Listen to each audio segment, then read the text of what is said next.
Hey guys, this is Yuri, welcome to the channel. Today we are looking at the 2023 all-new Subaru Outback XT variant. So this is the first turbocharged variant that came to New Zealand and Australia, I believe, this year. So the Outback, this generation was introduced back in 2021, obviously with the standard 2.4 litre petrol motor. And now the XT has added to the lineup with a little bit more turbo, with a little bit more performance. These will get you to your places and with a better towing figure as well. So from outside, this is identical to the current generation Outback standard vehicles. This particular one is called Touring in New Zealand. This is a top spec. We are getting the 18-inch alloys with a two-tone finish, and from outside this is identical again. So it's overall a little bit bigger than the last generation Outback in terms of space and size, a little bit refined features and everything. Full LED headlights at the front with auto adjustment on the leveling and fog lights underneath. And we also have the silver trim at the front, plastic sort of covering underneath. Also along the vehicle with the wheel arch and underneath, it's all plastic cladding as well. So that makes the vehicle feels a little bit more rugged. And we get silver windows and silver window trims, all that things across the vehicle. On the top, we get standard roof racks that's available for all New Zealand vehicles. Again, you can manually release this to make a crossbars in between. That's a very good feature come to the Outback range. Behind, we get the new tail light that sticks out sort of thing, and the very cool looking design. Symmetric all-wheel drive means all these cars are all-wheel drive for New Zealand market, and the XT logo over here. Opening the boot, this is all power tailgate, so good response, good opening time. The boot, again, the volume goes a little bit higher, a little bit better compared to the last generation Outback, but this is very spacious. This is the biggest Subaru vehicles that's offered in New Zealand market. Underneath, we also traditional, we get the full-size spare wheel, and at the back we have quick release for the rear seats, small cargo net, and because this is the top spec, we are getting a Harman Kardon sound system with subwoofer at the back. So definitely good size space, very square, very deep, very long. That allows you to store all your things if you need. Quick touch to close all this. Looking at the back seats, we have good space overall. So the length of the Outback makes the wheelbase is actually extra long. That means if we jump in, we will find ourselves very comfortable. This is the Napa leather seats available on the top spec trim. You can also get the lower trim called XT, something like that. That means it will come with a sort of different trim level with a little bit more sort of Alcantara finish here and there. But this is a full leather Napa on the top spec. So huge room for leg room, huge room for the roof, and huge for the foot. Absolutely no complaint. Even if you fit two baby seats, I think you can still fit a mid-sized adult in between, so that's a good thing. Behind the seats, we get air vents and USB charging, plus two heated seats on the rear seats. Inside the console, we have a armrest that's nice and finished. And cool thing, if you are using the Outback, you can have this small switch that allows you to tilt the back, so to give you a little bit extra sort of comfort overall, to better adjustment overall.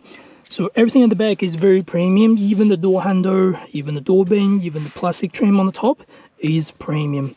And a small cool feature, among all the Outbacks, you get this plastic trim with extra foot space. So if you're actually going to carry something on your roof rack, or if you need to adjust the roof racks or anything like that, all you need to do, just step it on, and then you can use the roof rack easily. So that's very handy. And front seats, this is again Napa leather seats, very soft touch. We get heated and cooling at the front, both seats. And this time we get a little bit additional sort of leg support. That's always handy to have that. Electric adjustment on both sides with the lumbar support on the driver's side. So again, very cool feature with the memory seating as well. From the front, we have a traditional analog dial on the side and small digital screen in the center for your driving information, assistant information. The steering feels very similar to all the outgoing Outbacks. There's no major difference. We are now getting a heated steering function over here, and the quality around the doors are very premium. There's a small plastic over here around the center console in the cup holder, but there's nothing major. And now the big screen is over here. So again, that's the big step up from the last generation. So screen-wise, it's easy to refresh, easy to react, and all the functions are here. It's easy to touch, easy to find everything. Small things about the aircon is you have to adjust it manually or on the screen, so there's no physical quick adjustments or physical buttons. This is a small annoying thing, but apart from that, everything else is very easy to control, and all the functions are easy to locate in terms of the driving safety systems.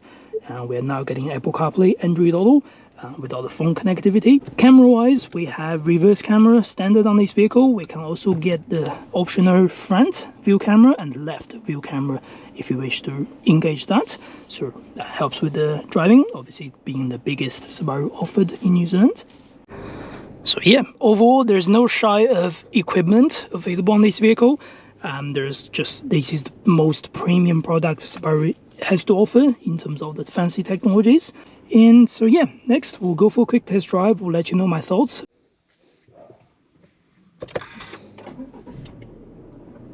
There we go. And this particular one is the top spec. This is called the Touring, the XT Touring. That's at $70,990 plus ORC and fees. So yeah, that's the quick general pricing for these vehicles. First thing, in terms of just driving around as a cruise vehicle, this is a very soft finish.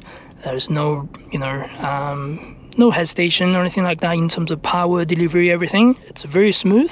So the motor on this vehicle is 2.4 liter turbocharged petrol motor, and 4-cylinder, obviously, with a box engine. And transmission wise, these come with the 8-speed Subaru Lanotronic transmission. So you can consider as a CVT, but with still manual gears manipulate inside the gear change. So you can feel it's quite responsive, it's quite smooth overall. And because of the turbo, you are getting a good power output. If you need that extra power, this is always handy to have that. Suspension wise, you would instantly feel how soft this is or comfortable this is when you go through different bumps, small curbs and all that things. This is definitely the most comfort Subaru cars on the generation compared to the last gen. I'm not saying last gen is not good, but this one just feels it did something better.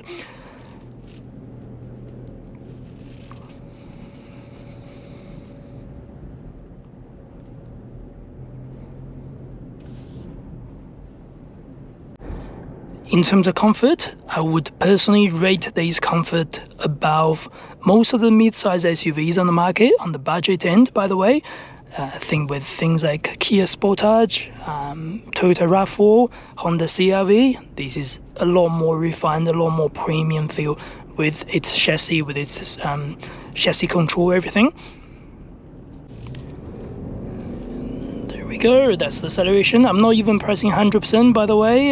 It's about sort of 70 to 80% on the pedal. This feels good amount of responsive, good amount of power. Once the turbo kicks in, you're getting an extra boost, sort of sends the car away. You can definitely feel that, notice that difference.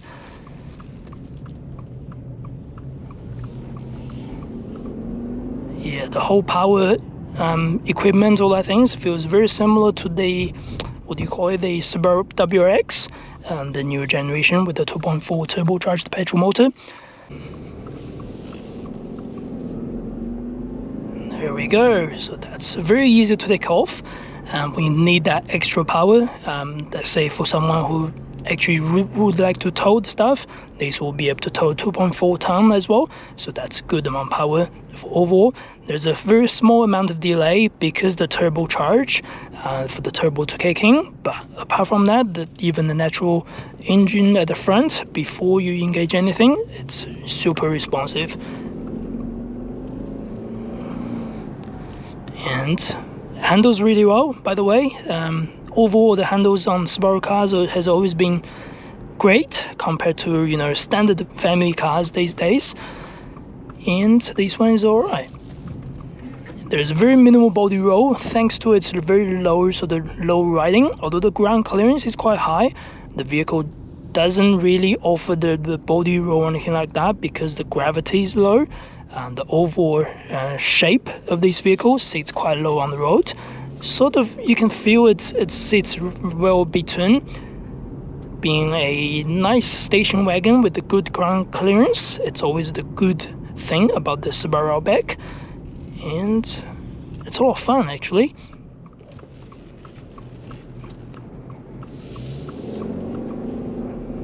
Just like that. Wow, it's nice. I like it. The acceleration, all that things, somehow I do agree, like for people who used to drive a, let's say a 3.6 liter Subaru Outback before the older generation, you'd be very disappointed because Subaru cancelled the 6-cylinder engine and all that things. But this one wouldn't disappoint you. If you drive something like this, trust me, you'll like it. The power is so easy to take off. There's not many gadgets or anything like that. It's not hard to control any of these either. It's honestly just really cool car to drive. And I feel like the whole WRX experience for some reason, but it's a little bit more refined than WRX. It's not going to be sporty suspension, all these things and that, but at the same time you're getting a huge amount of power and great handling, great space, great comfort. I definitely enjoy driving it.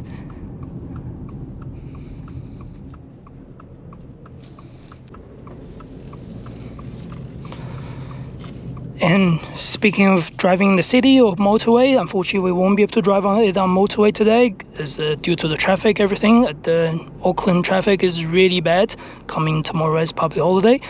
Anyway, for the overall comfort, I don't think this will be a problem driving on motorway, and the overall visibility is really good. Any of the Subaru cars, you can see they create this quarter window over here to help you with the visibility through the A-pillar. The rear windscreen is huge, the side windows are huge, everything.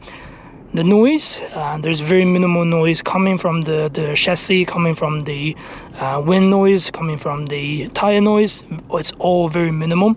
You can ignore that. Once you switch a little bit on the music, you'll be forgetting about anything of that. The engine does have a little bit of noise or winding noise once you put your foot down, but it's not huge, and you can only hear if I accelerate like this. See, but apart from that, you should have no complaint about noise level of this particular vehicle. Yeah, overall my thoughts about this car: it's great, it's a fun car, it's super fun honestly, and it's still very premium in terms of features, in terms of equipment, in terms of the drive, everything. I think it's a big step up from the last generation, even from the 6-cylinder Subaru it used to be. But yeah, overall enjoy it, 100% enjoyed it. If this is your price budget, within your price budget, this is definitely a really cool car to get or to buy or to own basically. So hope you enjoyed this video. If you like something like this, please subscribe and like and support this channel. That would be really helpful for the channel to grow, and I will see you next video. Thank you very much.